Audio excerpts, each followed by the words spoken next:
제가 군에 입대하기 몇 개월 전, 한 몇 개월 동안 저희 고향교회에 목회자가 없었습니다.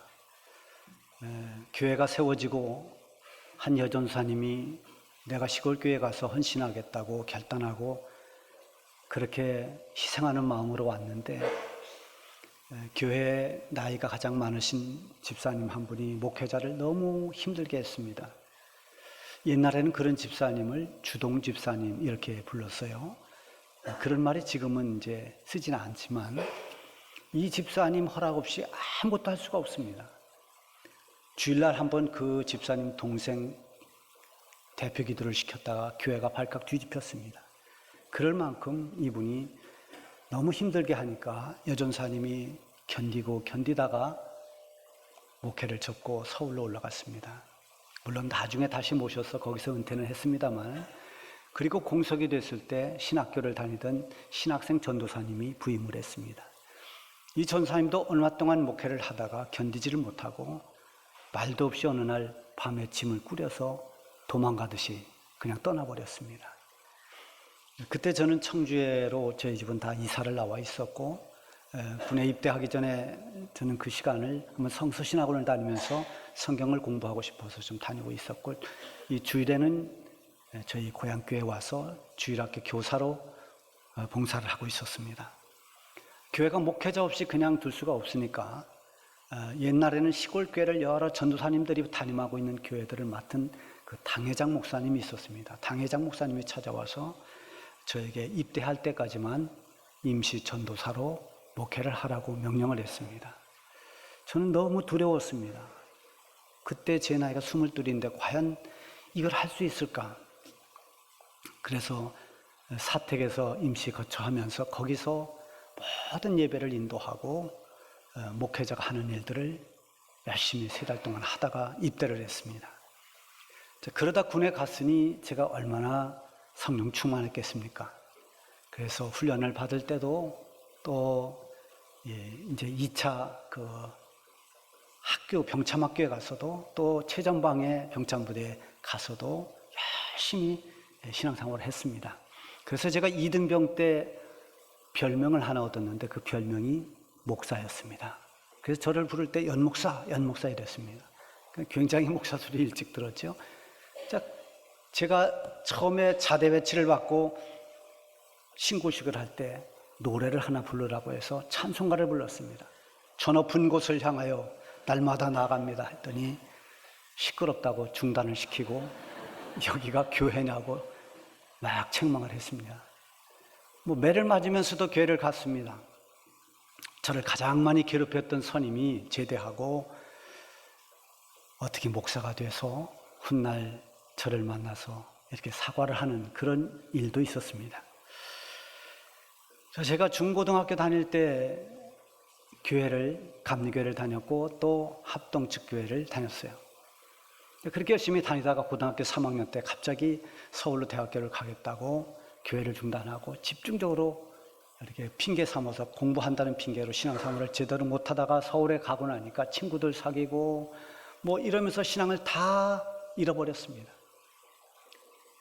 그래서 처음에는 종소리가 너무너무 내 가슴을 울리고 종소리가 들으면 견딜 수 없이 고통스럽고 괴롭다가 시간이 조금씩 지나니까 종소리마저 안 들렸습니다.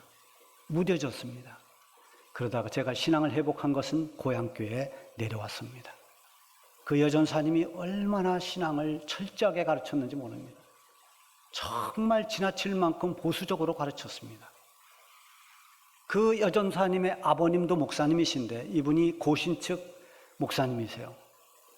굉장히 보수적인 신앙을 가지고 있습니다. 제가 그 목사님을 뵌 적이 있는데 두루마리라고 하죠. 항상 그 복장에 또 고무신을 신고 다녔습니다. 마치 수도사 같은 그런 모습이었어요. 전사님이 신앙훈련을 강하게 시킵니다. 주일날은 예배 외에 어떤 것도 하지 못하도록 했습니다. 만약에 보리를 베어야 된다 주일날, 그러면 온 교인들을 동원해서 토요일날 가서 밤늦게까지 횃불을 들고 다 같이 보리를 베고 주의를 지켰습니다.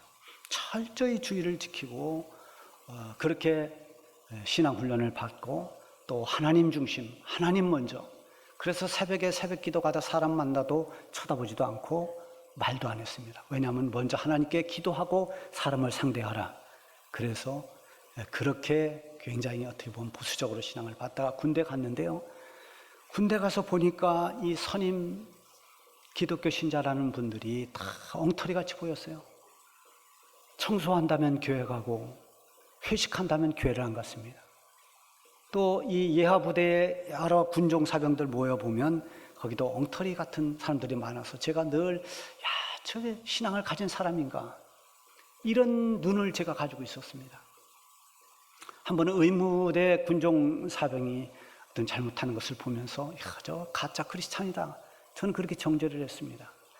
그런데 제가 그 군종 사병을 가까이서 만날 기회가 있어서 며칠 지내다 보니까 정말 그 친구처럼 크리스찬다운 삶을 사는 사람이 없을 만큼 모범적이었습니다.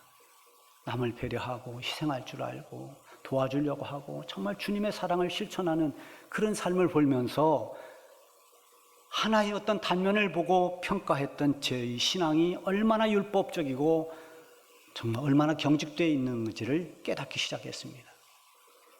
그러면서 그 후에도 많은 계기가 있으면서 나의 그 율법적인 신앙, 그런 어떤 경직된 신앙을 조금씩 허물었습니다. 바울이 나는 율법의 의로는 완전한 자라고 그렇게 자기 자랑을 삼은 것처럼 율법적인 신앙을 가지고 있는 사람들의 특징은 자기 의를 자랑합니다. 나는 죄를 한 번도 범한 적이 없어. 나는 한 번도 기도에 빠진 적이 없어. 나는 한 번도 어떡한 적이 없어. 이런 모든 것들이 자기의 자랑이 되고 의가 되고 그것이 결국 자기의 교만이 되어버립니다. 거기로 끝나는 것이 아니라 동시에 그보다 못한 남들을 정죄합니다. 무시합니다. 오늘 본문의 배경은 그렇게 율법의 의를 자랑하는 율법주의자들, 즉 바리새인과 서기관들이 예수님과 대치하는 상황입니다. 마가복음 2장 바로 앞장에 보면은 이들이 계속해서 예수님을 올무에 걸어 넣으려고 시비를 거는 것을 볼 수가 있어요. 한 번은 예수님이 세리들과 죄인들과 함께 식사하는 것을 보고 당신이 어째서 저 죄인들과 함께 어울리느냐? 어떻게 죄인들과 함께 식사를 같이 하느냐? 율법에 어긋나지 않느냐 하면서 예수님을 몰아붙입니다. 그때 예수님이 그렇게 말씀하세요. 병든 자에게 의원이 필요한 것처럼 나는 의인을 부르러 온 것이 아니라 죄인을 부르러 왔노라. 이렇게 말씀하십니다. 그리고 또 한 번은 이렇게 시비를 걸었어요. 요한의 제자와 바리새인의 제자들은 다 금식하는데 그들의 법에는 일주일에 2번 금식한다라는 게 아주 조항으로 되어 있습니다. 다 금식하는데 어째 당신의 제자들은 금식을 하지 않습니까? 그때 예수님이 말씀하세요. 신랑과 함께 있을 때 금식할 이유가 있겠느냐? 신랑을 뺏겼을 때 금식해야 되지 않겠느냐? 이렇게 말씀하십니다. 그러니까 이 형식적인 금식 태도를 지적하셨습니다. 한 번은 안식일에 제자들이 밀밭을 가다가 밀이삭을 자르자 바리새인들이 발끈했습니다. 안식일에 그 말짓을 했다고 따지자 예수님이 이렇게 말씀하십니다. 안식일은 사람을 위해서 있는 것이고 내가 안식일의 주인이니라 이렇게 선포하십니다. 자, 이것은 안식일 계명을 주신 분이 하나님이시고 하나님께서 그 법을 주신 것은 사람을 위해서 하나님이 주신 법이라는 근본을 말씀하신 거예요. 이게 안식일이 사람을 위해서 있다라는 그런 해석하고는 조금 다른 것입니다. 결국 사람을 살리고 사람이 영적으로 바른 길로 가기 위해서 하나님이 주신 법입니다. 이렇게 바리새인들과 대치하는 가운데 오늘 이 본문에는 이제 안식일 날 회당에서 문제가 생겼습니다. 1절에 보면 예수께서 다시 회당에 들어가시니 한쪽 손 마른 사람이 거기 있는지라. 자, 이때 바리새인들도 거기에 함께 있었습니다. 바리새인들의 관심은 어디에 있는가 하면 예수님이 어떻게 하는가를 지켜보는 겁니다. 자, 그날이 안식일이었기 때문에 안식일법의 박사들, 안식일법 그 전문가들인 바리새인들이 과연 이 안식일 날 예수가 저 병자를 고쳐줄 것인가라의 그 사실에 주목을 하고 있는 겁니다. 2절에 나와 있죠. 사람들이 예수를 고발하려 하여 안식일에 그 사람을 고치시는가 주시하고 있거늘. 자, 유대인의 고전에 의하면은 이 한쪽 손 마른 사람은 그 돌을 깎아서 일을 하는 그런 직업인 석수였다, 이런 자료도 있고요. 또 어떤 자료에 보면은 이 사람은 건축 일을 할 때 지금 말하면 미장이 그런 일을 했던 사람이다라는 기록도 있습니다. 어쨌든 이 사람이 분명한 것은 손을 사용해서 그 일을 하는, 먹고 살아가는 사람입니다. 근데 누가복음에 보면, 누가복음 6장 6절에 보면 이 사람의 손이 어느 쪽인가도 나와 있습니다. 오른손 마른 사람, 이렇게 기록이 되어 있어요. 그 오른손을 주로 쓰는데 그 오른손이 완전 굳어버렸습니다. 그래서 아무 일도 할 수 없게 됐을 때 이 사람이 얼마나 낙심을 하고 얼마나 좌절했을까요? 예수님이 회당에 들어가는 그 순간 그 손 마른 사람의 고통을 주님은 보셨습니다. 그 아픔을 헤아리셨습니다. 예수님이 긍휼의 마음으로 그에게 다가가자 바리새인들이 이때가 절호의 기회라고 지금 주시하고 지켜보는 겁니다. 2절에 있듯이 안식일의 율법을 어기고 과연 사람을 고쳐주는 그런 행위를 하는가를 지켜보고 있는 것입니다. 안식일에 밀을 자르는 것도 병자를 고쳐주는 의료 행위도 다 안식일법을 어기는 것이기 때문에 그것을 빌미로 예수님을 고발하려고 했던 것이죠. 자, 하나님께서 주신 십계명에 보면은 제 4계명이 안식일을 거룩하게 지키라, 4계명입니다. 그러면서 그 뒤에 부연 설명이 나오죠. 너나 내 집에 있는 모든 가족이나 노비까지도 그날은 다 일하지 말고 쉬어라. 자, 그러니까 그날은 일하는 모든 것을 멈추고 그야말로 안식하면서 거룩하게 영적인 충전을 하는 날이 안식일입니다. 유대인들은 이것을 더 세분화했습니다. 더 구체화해서 그들이 지켜야 할 여러 가지 율법의 항목을 만들었습니다. 그래서 미슈나라고 하는 이 율법 책에, 그 율법 세 책에 보면은 안식일에 관한 규정만 1장, 2장, 3장에서 24장까지 있습니다. 그걸 또 세분화시켰습니다. 그럼 일에 대한 항목, 그게 39가지입니다. 그럼 또 일을 할 때 여러 일이 있잖아요. 짐을 운반한다 할 때 짐은 어디에 해당하는가, 그것을 또 세분화해서 정의해 놓았습니다. 거기에 보면 짐에 해당하는 것은 상처에 바를 만큼의 꿀, 갓 태어난 아기 새끼발에 바를 만큼의 기름, 알파벳 2글자를 쓸 만큼의 잉크, 요거를 사용하면 짐을 운반한 겁니다. 참 숨이 탁탁 막힐 만큼 복잡하면서도 지키기가 쉽지 않은 그런 율법을 만들어 놓았습니다. 자, 그러니 밀을 자르는 것은 추수가 되고 병자를 고쳐주는 것은 의료 행위로 일하지 말라는 율법을 어긴 것이 됩니다. 그래서 그것으로 고발하려고 하는 겁니다. 그때 예수님이 손 마른 사람에게 그 회중에 있는 모든 사람 가운데 서라고 했습니다. 그리고 지켜보고 있는 그 바리새인들에게 말씀하십니다. 안식일에 선을 행하는 것과 악을 행하는 것, 그리고 생명을 구하는 것과 죽이는 것, 어느 것이 옳으냐, 이렇게 묻습니다. 그들이 아무 말도 하지 못했다고 했습니다. 예수님이 보신 것은 그들의 완악한 마음이었습니다. 그들은 이 오른손이 굳어서 절망하고 있는 한 사람의 깊은 고통을 헤아려보는 눈이 전혀 없었습니다. 긍휼 없는 무관심으로 생명을 구하거나 선을 행하는데 어떤 관심이 없이 그저 어떻게 하면 이 법으로 올가미를 씌워서 예수를 죽일 수 있을까, 이것만을 생각했다는 것이죠. 그 악한 마음을 예수님이 보신 겁니다. 그래서 예수님이 그 악한 마음을 보고 탄식하고 노하셨다고 그랬습니다. 율법을 강조하고 그 율법으로 자기 자랑을 삼고 남을 정죄하는 이 바리새인들의 태도는 하나님께서 뜻하시는 그 율법의 정신과는 전혀 맞지 않는 것입니다. 한쪽 손 마른 사람을 회당 안에 있는 모든 사람들이 다 보았을 것입니다. 그러나 그 사람을 보는 눈은 각각 달랐을 것입니다. 어떤 사람은 정말 예수님처럼 긍휼의 눈으로 본 사람도 있었을 것이고, 어떤 사람은 아무 생각 없이 무관심으로 본 사람도 있었을 것입니다. 그런가 하면 저 사람은 도대체 무슨 죄를 져서 저 모양이 됐는가라고 어떤 비판하는 눈으로, 또 편견의 눈으로, 정죄의 눈으로 그를 본 사람도 있었을 것입니다. 예수님이 보는 눈은 사랑과 긍휼의 눈입니다.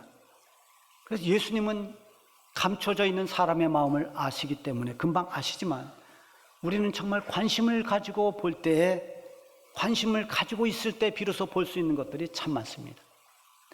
우리가 사람도 서로 잘 모르다가 서로 관심을 가지고 이야기를 많이 하다 보면, 이 사람에게 이런 속사정이 있었구나, 이런 아픔이 있었구나, 이래서 이분이 이랬구나, 그때서야 알게 되고 그때서야 볼 수 있는 것들이 많아요. 여러분, 꽃도 자세히 봐야 이쁘고 오래 봐야 사랑스러운 것처럼 뭔가 관심을 가지고 이게 볼 때, 무관심했을 때 볼 수 없던 것을 보게 됩니다. 예수님은 이 바리새인들이 볼 수 없었던 그 손마른 자의 좌절을 보셨습니다. 무관심과 냉담함이 사람을 죽일 수 있는 것처럼 관심과 사랑은 사람을 살릴 수 있는 그런 힘이 될 수 있습니다. 하나님의 법은 사람의 영혼을 살려내는 구원을 받게 하지만, 사람이 만들어 놓은 그런 법은 한계가 있습니다. 법은 완전하지 않습니다. 적용에 따라 달라지고 또 해석에 따라 달라지기도 합니다. 법을 대할 때 사람들이 공평하다라고 생각을 잘 못합니다. 때로는 돈 때문에, 때로는 권력으로, 때로는 감정에 의해서 이 해석이 조금씩 달라지고 어떤 그런 영향을 법이 받기도 합니다. 이게 인간이 만들어 놓은 법의 한계입니다. 정말 선하고 바르게 살아가는 사람들을 우리는 저 사람은 법 없이도 산다라고 그렇게 말해요. 법을 들여대야만 하는 사회, 법이 아니고는 어떻게 해볼 수 없는 그런 단체, 법 없이는 운영 불가능한 공동체, 거기는 결코 행복이 없습니다. 진짜 마음이 통하고 만나면 즐거운 모임일수록 거기는 복잡한 법이 없습니다. 법이 없고 규정이 없어도 그저 만나면 반갑고 기쁘고 서로 행복합니다. 그렇다고 해서 사람에게 법이 필요 없다는 것은 아닙니다. 문제가 많을수록 법은 필요합니다. 그러나 법의 근본 정신이 무엇인가가 매우 중요한 것입니다. 왜 법을 만들었는가? 하나님이 왜 우리에게 법을 주셨는가? 왜 계명을 주셨는가? 하나님이 주신 계명은 결국 따지고 보면, 요약을 한다면 두 가지입니다. 하나님을 사랑하고 이웃을 사랑하라, 이것입니다. 십계명이 바로 그것인 것입니다. 이런 계명을 바리새인들은 너무 복잡한 법조항을 만들어서 아무나 지킬 수 없게 만들어 놓고 자기들의 특허물처럼 그렇게 그것으로 자랑을 삼고 사람들을 정죄했던 것입니다. 예수님은 사람들이 만들어 온 그런 복잡한 법조항에 영향을 받지 않았습니다. 예수님께서 손 마른 사람에게 말씀하십니다. 네 손을 내밀라. 그 말씀에 따라 그가 손을 내밀자 그의 손이 완벽하게 회복되고 움직였습니다. 죽었던 손이 살아난 것입니다. 그에게 손이 회복된 것은 단지 손만 회복된 것이 아니라 그 손 때문에 좌절하고 절망했던 그의 모든 절망과 한숨까지 다 치유가 된 것입니다. 여기에서 우리가 간구하지 말아야 될 것은 바로 이 손 마른 자의 믿음과 순종입니다. 손이 말랐다는 것은 손 근육이 다 마비가 되고 활동력을 완전히 상실한 상태를 말합니다. 그러니까 자기 의지대로 이 손을 움직일 수 없습니다. 마른 막대기처럼 굳어버린 것입니다. 그런데 예수님이 그 손을 내밀라고 말씀하십니다. 5절에 보면 내 손을 내밀라 하시니 내밀매. 예수님 말씀하신 대로 그대로 했습니다. 여러분, 지난 주일 설교 제목이 기억나십니까? 한 달 전 건 잘 생각 안 나죠? 지난 주일날 설교는 뭡니까? 여호와의 말씀과 같이 하여. 그래서 엘리야가 여호와 말씀하신 대로 그리 시냇가로 가라니까 시냇가로 갔고, 저 멀리 사르밧 과부의 집으로 가라니까 사르밧 과부의 집으로 갔습니다. 자기 형편이 어떻든 그곳으로 가라는 것이 이해가 되든 않든 말씀에 순종한 그 순종의 결과는 하나님이 책임을 져주신 것입니다. 오늘 본문에 나오는 이 손 마른 사람이 바로 그런 사람입니다. 자기 입장, 자기 생각과 판단을 다 뒤로 했습니다. 예수님이 말씀하시는 대로 즉각 순종했습니다. 그가 평소에 경험했던 그 경험대로 판단했다면 내 손은 이미 굳어서 움직일 수가 없는데, 혹은 이렇게 손이 말라버리고 굳어버린 사람에게 손을 내밀라니 나를 조롱하는 건가? 아마 이렇게 생각할 수도 있었을 것입니다. 그는 지금까지 마른 손을 감추려고 했을 것입니다. 굳어버린 그 손을 누구에도 내어본 적이 없습니다. 내밀 생각도 안 해봤고 또 내밀 수도 없는 형편입니다. 그런데 예수님이 그 손을 내밀라고 말씀하십니다. 그가 손을 내민 것은 예수님의 능력을 믿었고 예수님의 사랑과 긍휼을 확신했기 때문입니다. 그 믿음으로 주님 말씀에 순종한 것입니다. 경험상으로는 움직일 수 없고 펼 수 없는 손입니다. 말라버린 굳은 손이 더 이상 펴지지 않는다는 것이 자기 경험이었고 사람들의 상식이었습니다. 그러나 그는 이러한 자기 경험과 상식을 뛰어넘었습니다. 자기 입장과 판단을 보류했습니다. 멈췄습니다. 주님 말씀에 순종하고 손을 내미는 그 순간 굳었던 손이 펴지면서 완전히 회복됐습니다.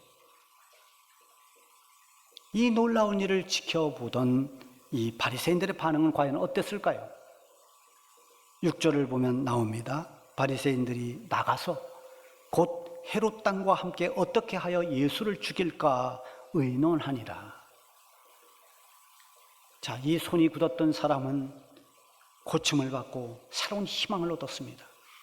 그런데 마음이 굳었던 이 바리새인들은 한 사람의 회복과 예수님의 능력을 보고도 조금도 변화가 일어나지 않았습니다. 사람을 살리고 회복시키는 이 주님의 사랑과 기적을 보고 그들이 그때라도 회개하면서 주님 앞에 엎드려서 우리의 교만함, 우리의 어리석음을 용서해달라고 그렇게 해야 마땅할 터인데 그들은 자리를 박차고 나갔습니다. 그리고 평소에 그들과 친하지도 않는 헤롯 땅과 함께 만나서 어떻게 하면 예수를 죽일까를 논의했습니다. 이 악한 자의 모습입니다.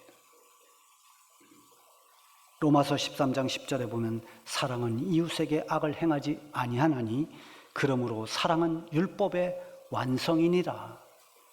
율법의 완성이 무엇이냐? 사랑. 사랑은 율법 위에 있습니다.